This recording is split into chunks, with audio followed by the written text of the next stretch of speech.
In this video, I'm gonna finally teach you the difference between chop, dice, and mince. Let's get into it.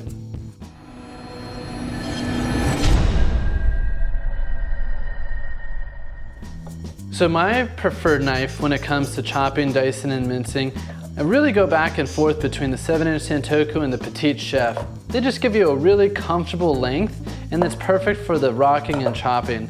We also have our larger French Chef, our smaller Petite Santoku, and our veggie knife, aka the veggie cleaver. Any one of these could actually be utilized for this job, and again, for this one, I'm simply gonna use the 7-inch Santoku.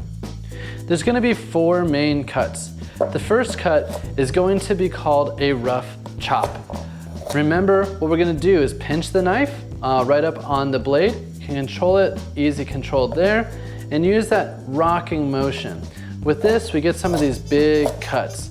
To be honest, rough chops is really nothing more than just some bigger cuts, and these can be really good for soups and stews. Next, we're gonna get a little bit smaller. And to do something a little bit smaller, we're gonna go with something called just your standard chop. For something like a carrot or a sweet potato, you always wanna have that flat edge that you're cutting on. For here, you're gonna go with something maybe about the size of the tip of your fingernail, or the tip of your finger. So just think about something maybe about a little bit smaller than a 1/4 inch size. To get to that, you're really going to be making these little strips that you're cutting into, and then just simply cross cut. Now, having evenly cut food not only makes your food look better, and yes, that does matter, but 2, it's gonna allow you to cook more evenly. Now, this chop style and size is gonna be what you're gonna be using about 95% of the time, as this is gonna be for salsas, this is gonna be for salads, and so on. Now we can always go a little bit smaller, and to do that, we're just gonna do a little bit finer cuts. So as you can see here, I'm just using that finger to guide the knife, and instead of making maybe 1 or 2 cuts, I'm actually gonna make 3 or 4 through that through that carrot. What I can do here is layer all of those up right here, and I'm gonna make 2 cuts down the middle here.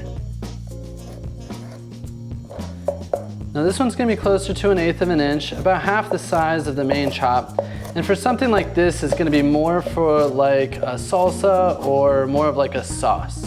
And again, this is gonna be about half the size of the tip of your finger.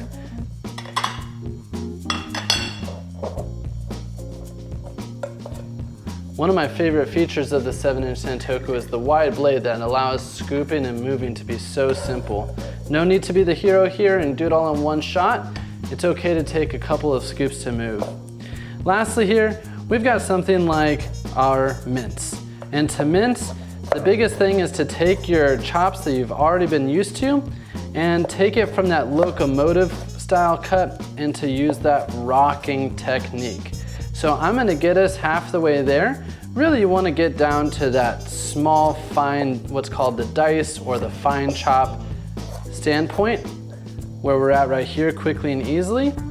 And then we're gonna put that blade down, put our fingertips on here, and keep moving this knife back and forth until it gets down to the size that we want. This is gonna be oftentimes used more with herbs and garlic to be able to add to things like dressings.